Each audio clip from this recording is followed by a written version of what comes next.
Tercer fin de semana consecutivo, esta vez viajamos al Asia Suroriental, más específicamente al circuito urbano de Marina Bay en Singapur. Este ingresa al calendario de la Fórmula 1 el año 2008, marcando un hito al ser la primera carrera nocturna en la historia de la categoría. Para esto necesitaron aproximadamente 1500 luminarias de 2000 vatios cada una, para que la pista se viera completamente iluminada, pero a pesar de todo esto, hubo oposición tras el potencial riesgo que esto podría acarrear. Pilotos y equipos se quejaron, pero no por la iluminación sino por el diseño de la pista, las zonas de escapatorias, desniveles, pianos, entre muchas otras. En los años posteriores se le hicieron una variedad de modificaciones para la tranquilidad de equipos y pilotos. Este fin de semana tendremos la 14ª edición del Gran Premio de Singapur, de uno de los circuitos más exigentes de la temporada. ¿Quieres saber más de este circuito? Mi canal F1 te lo cuenta. Sean todos bienvenidos y bienvenidas a esta nueva edición de mi canal F1. Vámonos de inmediato con la información que nos da Pirelli acerca del circuito. Recuerden que 1 es bajo y 5 es alto. Tenemos un 4 en tracción, un 2 en estrés de neumático, un 3 en grip de asfalto, un 5 en frenado, un 3 en abrasión de asfalto, un 2 en carga lateral, un 4 en evolución de pista y un 5 en carga aerodinámica. Ahora, en cuanto a lo que Pirelli puso a disposición como compuesto de neumático para este circuito, ellos llevaron la gama de compuesto blando. Esto es un C3, C4, C5, blanco, amarillo y rojo, duro, medio y blando. Por otro lado, ¿cuáles eran las posibles estrategias que Pirelli nos mostraba para el Gran Premio del año 2022? Dos eran las estrategias que se presentaban solo a una parada, lógicamente con un 66,6%, y esto es en gran parte porque el tiempo de parada en pits viene siendo una de las más largas de la temporada.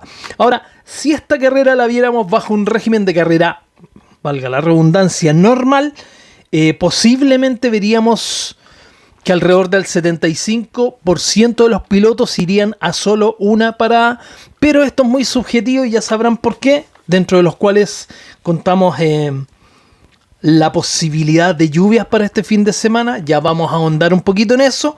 Y lo otro es la cantidad de carros o autos de seguridad que han salido a lo largo de la historia de este circuito, y lógicamente esto juega en contra de esa única parada en pits y a favor de las estrategias, dentro de las cuales, como sabemos, Red Bull es el que la lleva.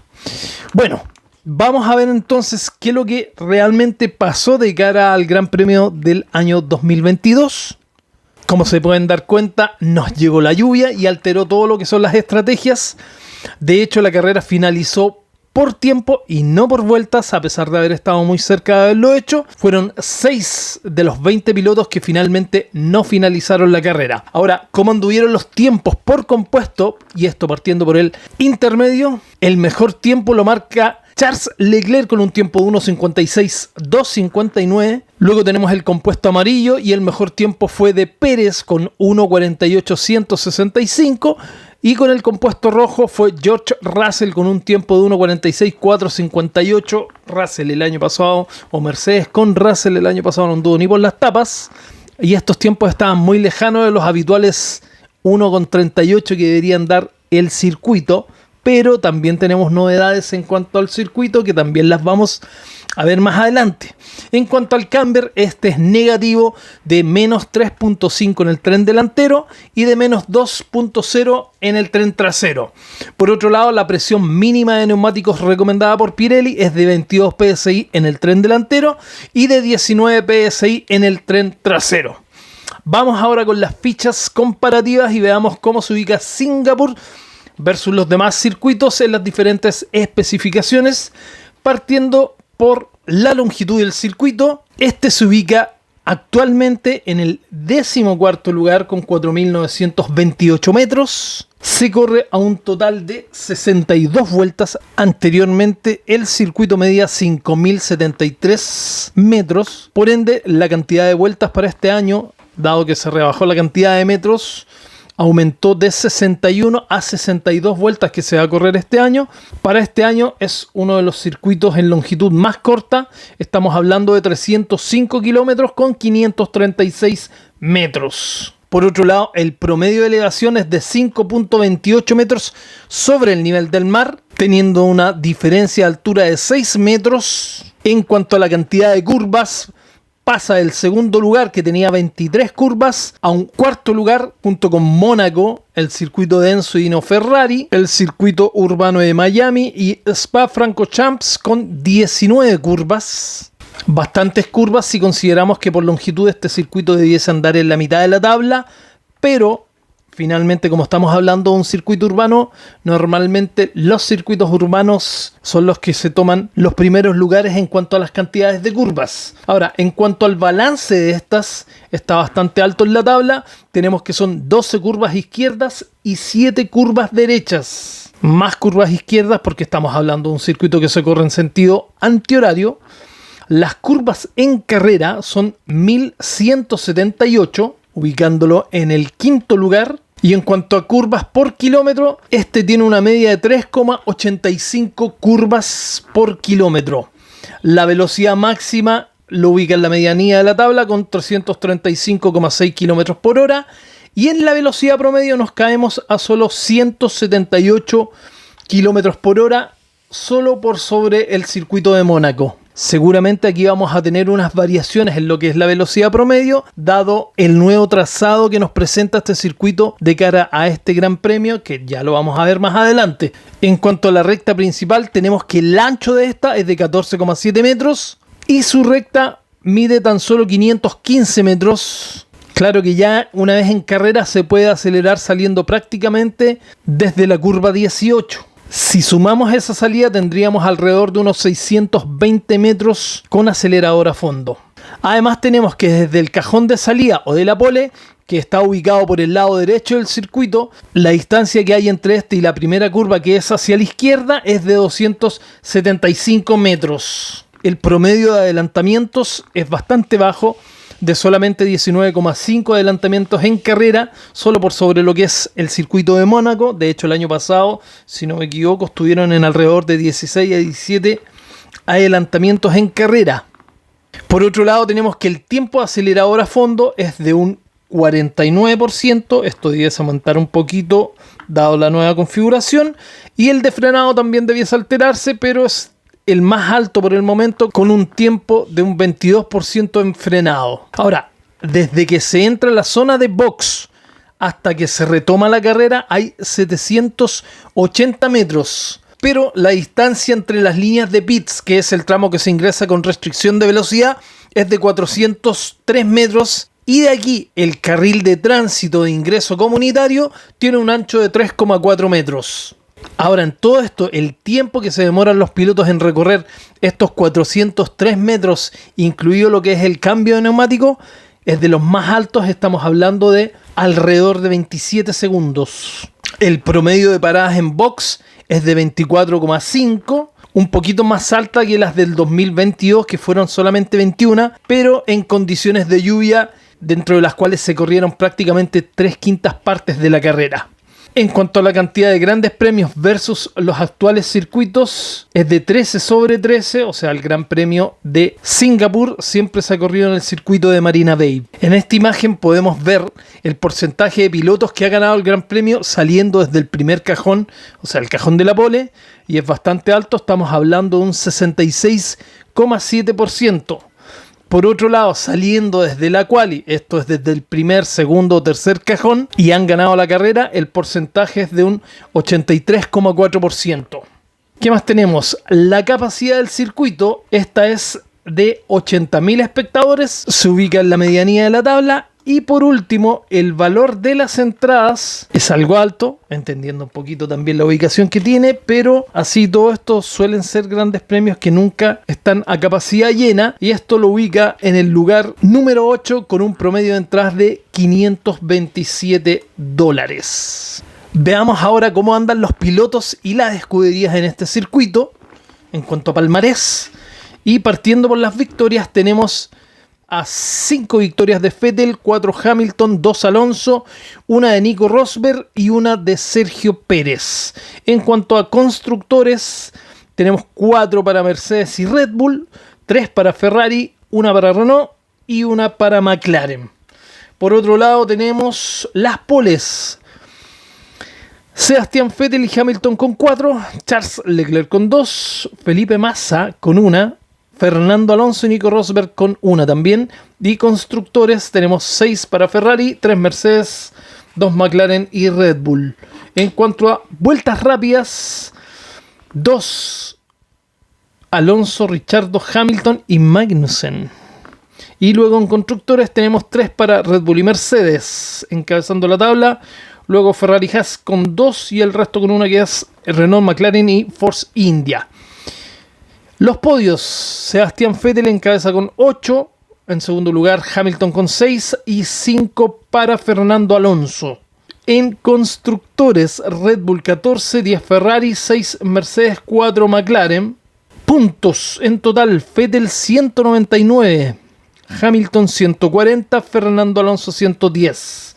Constructores, Red Bull 313, Ferrari 267, Mercedes 226. Vueltas en cabeza. Hoy aquí manda Vettel, ¿eh? Vettel 252, Hamilton 249, muy cerquita, podría quitarle quizás ese primer lugar. Fernando Alonso con 93 y luego tenemos a Mercedes en cuanto a constructores con 232, Red Bull 228 y Ferrari con 194. Vueltas recorridas, Vettel 727, Hamilton 693, Fernando Alonso 607 y en constructores tenemos Red Bull 1463, Ferrari 1449 y McLaren con 1393, muy cerquita Williams con 1369. Ya, vamos a dejar en pantalla completa, como habitualmente lo hacemos, lo que es el nuevo trazado del circuito. No nos vamos a dar la lata completa, sino que vamos a mencionar finalmente, como en todos los circuitos, son 3 los sectores cronometrados. 3 también van a ser las zonas de detección de DRS, las mismas que serán de activación. Estamos hablando que la primera zona de detección está en la curva 4, con activación pasadito la curva 5 hasta llegar a la curva 7. Aquí debiesen darse gran parte de la cantidad de sorpasos o adelantamientos. Luego tenemos la segunda zona de detección de DRS pasado la curva 2 entre la 12 y la 13, con activación pasado la 13 hasta llegar a la 14, donde empieza el tercer sector, que es el amarillo, en el cual tenemos pasando la curva 17 la tercera zona de detección de DRS, siendo la activación entre la curva 19 y la curva 1. Ahora, como toda pista urbana debiese ser muy desgastante, requiriendo de una total concentración por parte de los pilotos, y esto dado la cantidad o que el circuito, al ser urbano, está rodeado de muros. De hecho, la posibilidad de un safety car en este circuito es de un 100%, y esto porque desde el 2008 a la fecha han habido 25 neutralizaciones en sus 3 ediciones. En general es un circuito que tiene una puesta a punto parecida a lo que es Bakú, bueno, lo que es un circuito urbano, a lo que es Mónaco, con mucha carga aerodinámica y con zonas de frenado, digamos que son exigentes. Recuerden que son 19 curvas, pero son 4 las zonas las zonas de frenado fuerte, las curvas de frenado fuerte, de cara a encarar lo que es la curva 1, la curva 7, la curva 14 y la curva 16, que viene siendo este nuevo tramo finalmente que se ha aperturado entre la 14 a la 16, que es un tramo que perfectamente podría tener hasta una cuarta zona de DRS, ¿ya? Por ende, el porcentaje, como les comentaba también, de frenado dentro de la vuelta es de alrededor de un 22%. Recordemos que el compuesto de neumáticos que Pirelli puso a disposición para esta carrera para los equipos es el compuesto blando. Tiene un bajo nivel de estrés, un bajo nivel de abrasión, y es prácticamente solo el neumático trasero derecho es el que sufre un mayor desgaste, y esto porque es un circuito que se corre en sentido antihorario. Vamos a ir ahora con lo que son las efemérides del circuito, y esto es partiendo por las diferentes configuraciones que ha tenido este circuito a través de sus años, partiendo por la original, que tenía 5.073 metros y que estuvo en vigencia entre los años 2008 y 2012. Posteriormente, entre el año 2013 y 2014, la configuración baja a los 5.065 metros, y esto porque se eliminó dentro de lo que es la curva 10 que dice Singapore Sling. Ya ahí había una chicana y esa chicana se eliminó, así que pasó a restar una leve cantidad de metros en realidad. Luego tenemos la configuración que parte desde el año 2015 hasta el año 2022. Esta medía 5.063 metros. A este circuito se le hicieron modificaciones en la curva 11, una leve modificación, y este es el trazado que va a ocupar para este 2023. Y aquí sencillamente se elimina el sector de las curvas 16, 17, 18 y 19, recortando el circuito a los 4.928 metros. Otro caso de efeméride que cabe mencionar finalmente es el caso de Felipe Massa, ¿ya? Porque se preguntarán ustedes por esta demanda que tiene Felipe Massa en contra de la FIA, reclamando el título del 2008 que lo pierde en Brasil, en su casa, y solamente por un punto ante Lewis Hamilton. El cuento de la historia es que por petición o por orden de Flavio Briatore, es que Flavio, que era jefe de equipo de Renault, le dice a su segundo piloto, que era Nelsinho Piquet en ese momento, lo insta a que este estrellase su monoplaza. No se sabe cuándo se pusieron de acuerdo, creo que antes de la carrera, pero con el fin de provocar la salida del safety car y con esto asegurar finalmente el triunfo de Alonso. Este caso fue conocido como el Crash Gate, y esto le costó a Briatore un castigo de por vida en la Fórmula 1 para cualquier evento dentro de la Fórmula 1. Y para Piquet, este no fue, o Nelsinho Piquet, este no fue sancionado finalmente, y esto porque su padre es quien hace negociaciones con la FIA para dar a conocer este caso, y con eso se asegura de no ser, de que Nelsinho no fuese sancionado. Se salva a través de su padre que fue campeón de la Fórmula 1 del año 81, el 83 y el 87, pero que es un hombre también controversial. Recuerden que este también fue vetado por la FIA, y esto por declaraciones racistas en contra de Lewis Hamilton. La familia Piquet se conoce, no sé, el papá por su lengua, el hijo por las acciones, y sus hijas, que tampoco están muy libres de estar en ciertas controversias. Recordemos que Kelly Piquet, ella era novia de Daniel Kvyat, el piloto ruso que corría en la Fórmula 1, que corrió en Toro Rosso y después corrió en Red Bull, con quien también tuvo un hijo. Ella termina con Daniel Kvyat y finalmente se le ve rápidamente involucrada después con Max Verstappen. Y la otra es la hija, la segunda hija, que es Julia Piquet, que ella se le vio con Felipe Nasser, que también fue un piloto de la Fórmula 1 del 2010-2011, si no me equivoco. Felipe Nasser, piloto brasileño con un paso bastante discreto en la Fórmula 1, y actualmente ella está vinculada a Daniel Suárez, que también es un piloto. Para quienes conocen, es un piloto que ya lleva un par de temporadas en la NASCAR Cup Series, también con discretos resultados. Claramente la hermana mayor tiene mejor ojo que la hermana menor. Ya, pero definitivamente la familia tiene, no sé, aceite, tiene combustible o benzina en vez de sangre circulando por las venas. Bueno, volviendo al caso del Crashgate, el otro involucrado fue Fernando Alonso, quien también de cierta manera se le vincula, pero hasta por ahí no más, pues este sale libre de polvo y paja, y es porque justamente no se pudo, se le vincula de cierta manera, pero no se pudo demostrar la vinculación de este con Briatore. Así que eso es un poquito en cuanto a la teleserie. Me refiero netamente a lo primero, a lo deportivo, no al conventillo que me pegué de los Piquet. Y esa es la historia que finalmente ocurre toda en el Gran Premio de Singapur el año 2008, siendo la primera carrera, la carrera estreno, la inaugural de este Gran Premio de la Fórmula 1. Todavía no termina la historia de la demanda de Felipe Massa. Se supone que está pidiendo que Lewis Hamilton ayude en sus declaraciones o por ahí salió que Lewis Hamilton iba a ayudarlo a lograr ese tan preciado campeonato del año 2008, pero si lo hace Hamilton y lo ayudase, o si finalmente la FIA le otorgase ese gran premio del 2008, perfectamente hay varios que podrían reclamar ciertos premios o ciertos campeonatos por sobre otros. Damon Hill con lo que pasó con Michael Schumacher, o Lewis Hamilton en el 2021 podría reclamar también quizás en contra de Max Verstappen. Así que se dé esto, yo creo que Felipe Massa va más por las lucas que por lo que pueda resultar realmente de conseguir ese campeonato.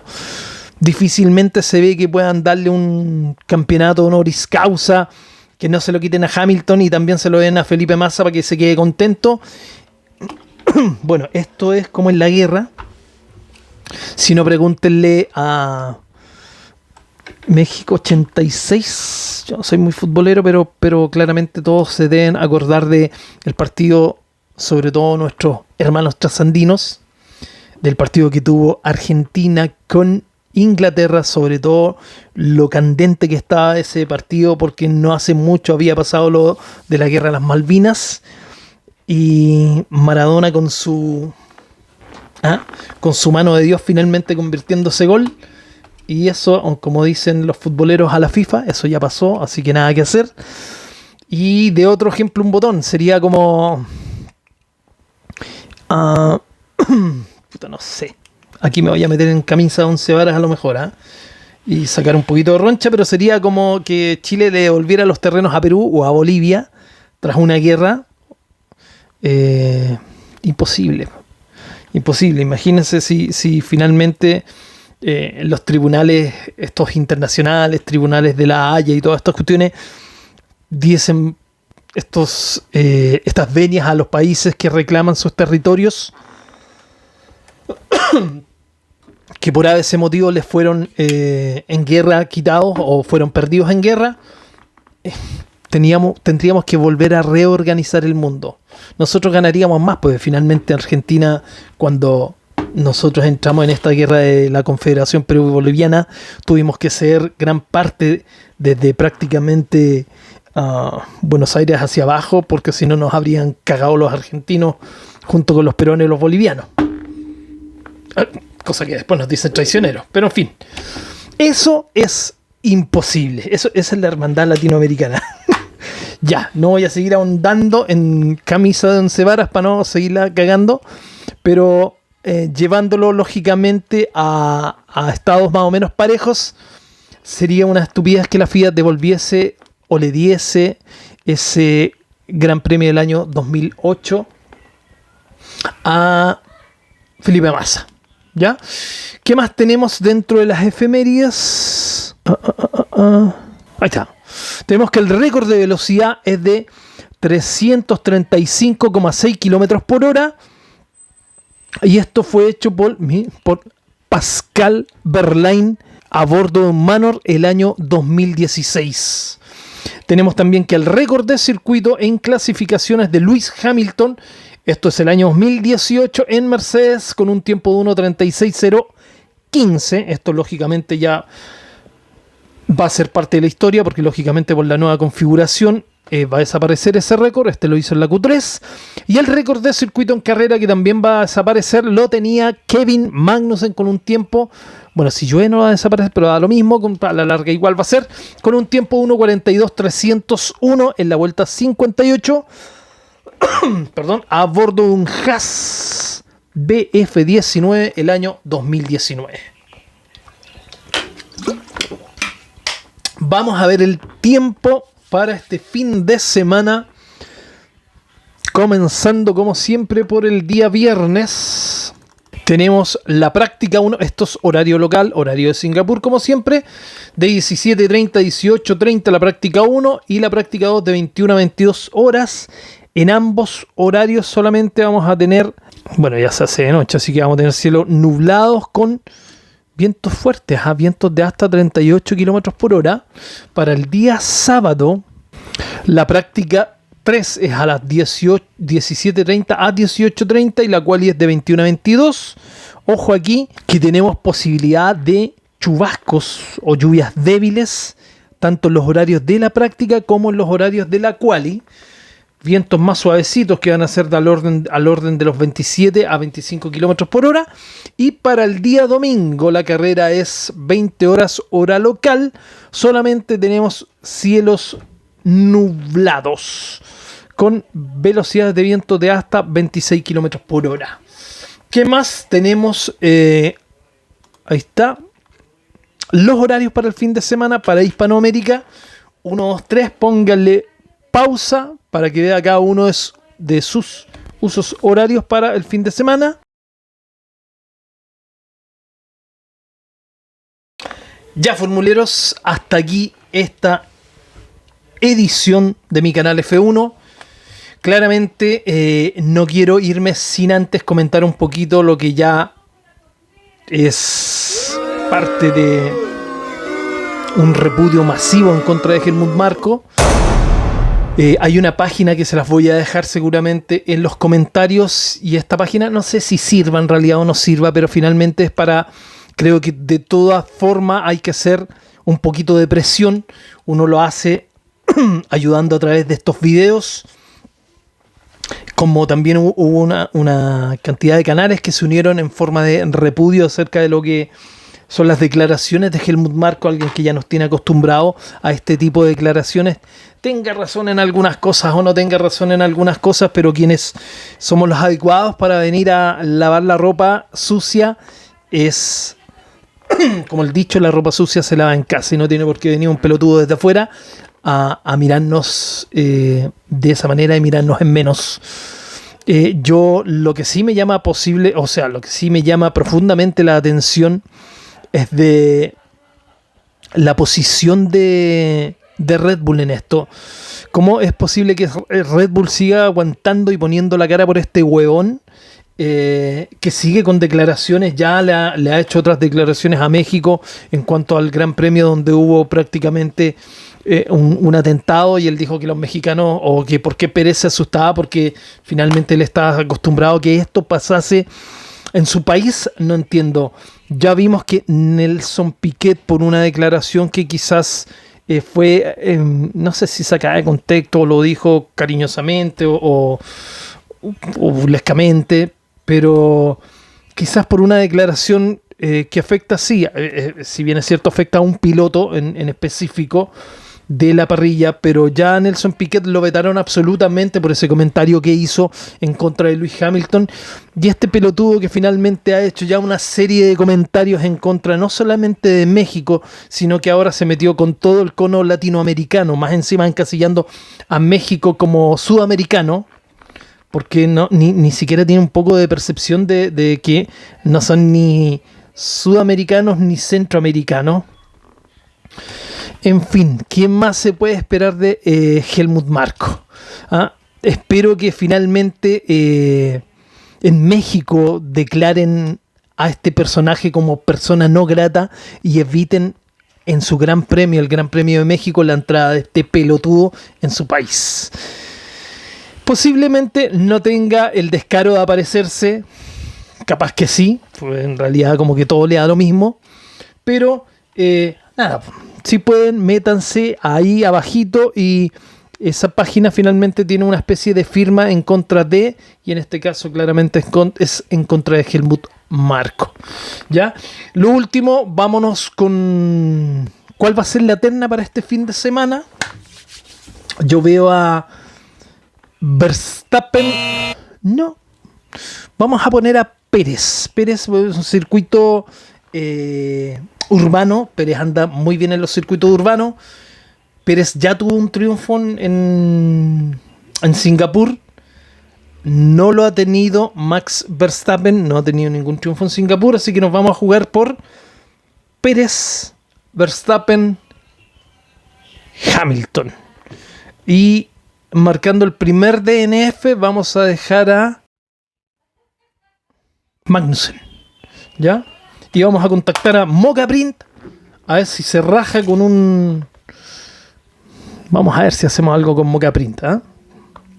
Eric, te voy a contactar a ver si nos rajamos con un vasito para quien le acierte finalmente a la terna o los 5 primeros lugares y vamos haciendo algo al unísono.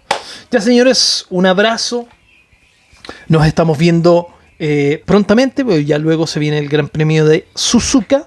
Y eso, pórtense mal para que lo pasen bien.